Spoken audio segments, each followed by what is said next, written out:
Olá pessoal, tudo bem com vocês? Bom, sou o Ricardo e eu tô aqui hoje pra gente falar um pouquinho sobre Fórmula 1. Nós tivemos aí, nesse último final de semana, o Grande Prêmio de Portugal, né? Voltando aí pro calendário da categoria, tivemos aí 2 décadas, né? Sem a prova da Fórmula 1 em terras lusitanas, mas nesse último final de semana a principal categoria do automobilismo voltou então para Portugal, voltou, mas para um circuito diferente, né? Para uma prova, para uma pista, aliás, que nunca tinha recebido uma prova da Fórmula 1 até então, o circuito do Algarve em Portimão. Uma pista que era bem desconhecida, né? Praticamente todo mundo. Teve um teste lá no período da inauguração do circuito, que foi em 2009, mas fora isso não tinha tido muita ação, né, relativa à Fórmula 1. E é uma pista muito legal, né? Eu acho que a gente pôde notar nesse final de semana que, né, tivemos aí várias ultrapassagens acontecendo, algumas disputas bem interessantes que se estenderam aí por várias curvas. Fora isso, é um circuito desafiador, né? Então você tem curvas muito diferentes entre si, né? Curvas de alta, curvas de baixa. Você tem uma freada forte, você tem grampo, você tem muitas subidas e descidas, né? Então é uma pista com muita mudança de elevação também. Então tudo isso acaba representando aí um desafio muito grande, né? Para os pilotos, que é uma coisa que a gente não tem em todo lugar, né? As pistas hoje em dia são normalmente planas, né? Com aqueles trechos de plena aceleração seguidos logo depois por uma freada forte. E Portimão trouxe aí algumas características diferentes para gente observar. Então foi uma corrida bem bacana por vários aspectos. E vou falar um pouquinho de alguns deles aqui, tá? Vamos começar falando então eh, sobre o Hamilton, né? Que foi o grande destaque. Eu vou até evitar falar um pouquinho do Hamilton aqui, porque é uma coisa que está realmente bem saturada, né? Ultimamente. Então, se você vai na grande mídia, tá todo mundo falando do Hamilton. Se você vai em outros veículos de imprensa, também tá todo mundo falando do Hamilton. Então, vamos deixar o Hamilton um pouquinho mais para eles, né? Mas, obviamente, não dá para deixar passar em branco. Hamilton ganhou a corrida com o Bottas em segundo e o Verstappen em terceiro, aquele pódio tradicional da temporada. E 92ª vitória do Hamilton na carreira. O Hamilton ultrapassa, então Michael Schumacher se torna aí o grande vencedor, o maior vencedor de corridas na história da Fórmula 1. Né? Algo inimaginável até pouquíssimo tempo atrás e uma marca de muito respeito, né? Uma marca que não é todo mundo que consegue alcançar, independente do carro, independente da situação onde o Hamilton, onde qualquer piloto estaria inserido, né? Vale ressaltar também a Mercedes, aonde a Mercedes fica com essa dobradinha. A Mercedes estaria a pouquíssimos pontos de confirmar mais um título mundial de construtores. Então a Mercedes vai caminhar aí para ser heptacampeã seguida, né? Aquele heptacampeonato legítimo, tanto de pilotos como de construtores, né? Desde 2014, então, que só dá a Mercedes na Fórmula 1. Que coisa inacreditável, né? Você pensar que assim uma pessoa que nasceu em 2014 já está indo para a escola e ela simplesmente não viu outro carro senão a Mercedes a ser campeão na Fórmula 1. É uma coisa assim de louco e é algo que a gente só pode valorizar, né? Porque a Mercedes está ali por mérito próprio. Então, é realmente uma conquista e tanto aí para o time italiano. Sobre esses dois é isso. Eu acho que vale muito dessa corrida de Portimão a gente mencionar os grandes destaques que nós tivemos no pelotão intermediário. Foram muitos, né? Acho que três são os principais: o Leclerc, o Gasly e o Sérgio Pérez. Eu acho que esses três caras no meio do pelotão, eles fizeram corridas absurdamente fantásticas e tem motivos aí para saírem de Portugal uh, com,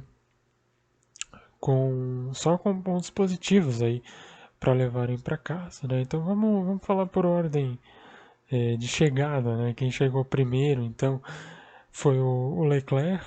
A corrida do Leclerc foi assim uma coisa muito incrível, porque você vê que ele chegou em quarto, mas assim, ele não chegou em quarto segurando o quinto colocado, ele chegou em quarto com autoridade, ele meteu mais de 10 segundos no Gasly, que foi o quinto, mas antes mesmo de ser o Gasly, quando era o Sainz, quando era o Pérez, o Leclerc já tinha essa vantagem para o quinto colocado. Então, assim, ele foi o melhor do resto com muita sobra, né? Ele só não conseguiu fazer frente ao Verstappen e às duas Mercedes, mas isso é uma coisa completamente normal, né?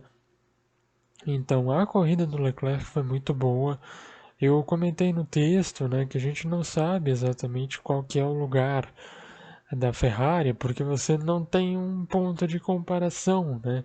Então você tem o Leclerc, que é um cara que faz uma corrida fenomenal, e do outro lado você tem o Vettel, que é um cara que faz uma corrida horrível, né? Porque ele simplesmente não consegue se entender aí com esse carro da Ferrari. Nos últimos 2 anos, tanto 2019 como 2020, são temporadas aí, né, de um nível simplesmente inacreditável do Vettel, inacreditável para ruim, inacreditável para você não conseguir entender como é que um piloto que é tetracampeão mundial consegue ficar nessa situação. O Vettel classificou em 15º, foi o último colocado dos carros que passaram por Q2 e terminou em 10º, sendo que passou boa parte da corrida brigando com o Raikkonen.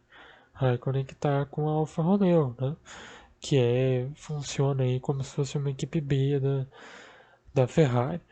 Então, é difícil de você colocar, de você dizer, a Ferrari está próxima da Renault, a Ferrari está muito longe ainda das três grandes forças do meio do pelotão, a Ferrari é equivalente à AlphaTauri, a gente não sabe muito bem aonde que a Ferrari está nesse bolo, mas a verdade é que o quarto lugar, principalmente da maneira que foi, é uma exibição que coloca o Leclerc aí em alta mais uma vez. Aliás, muito boa a temporada do Leclerc, né?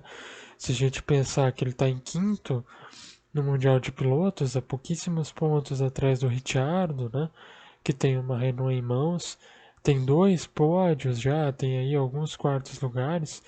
É realmente uma temporada muito boa do piloto de Mônaco.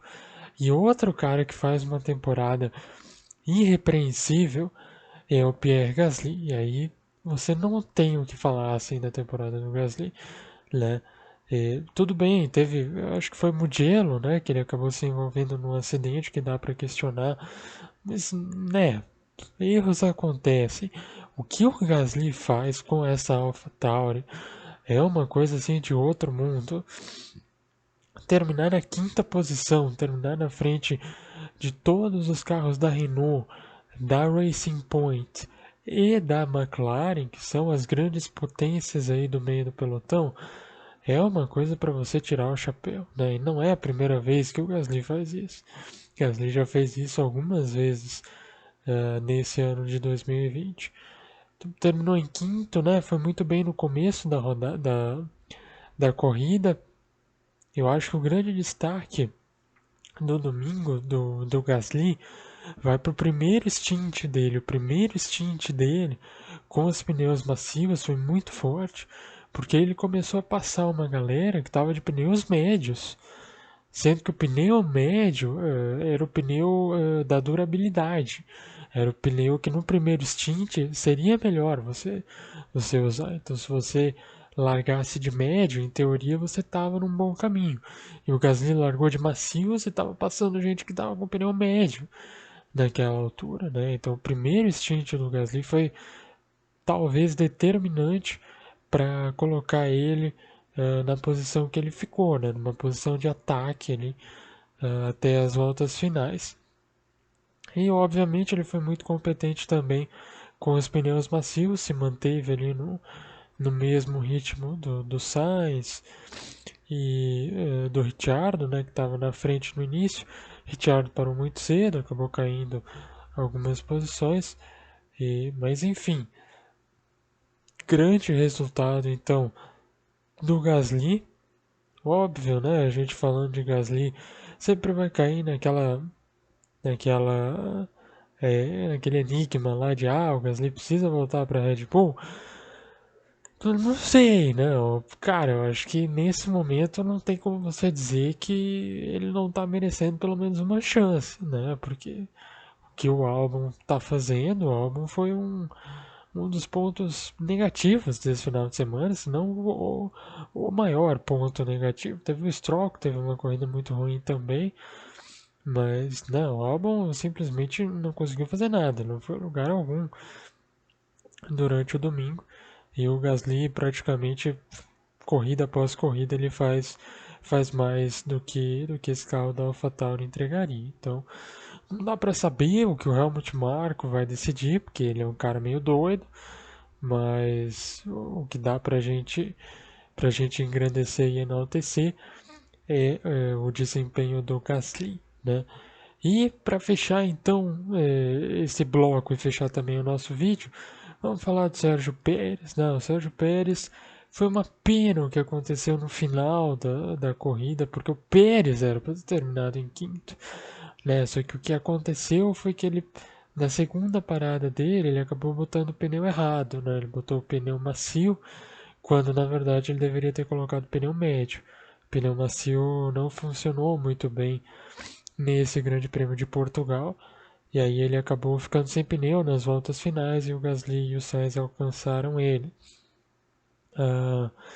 Mas o Pérez bateu na primeira volta com o Verstappen, num acidente que não foi culpa dele. Eu acho que não foi culpa de ninguém, mas dele não foi, com certeza.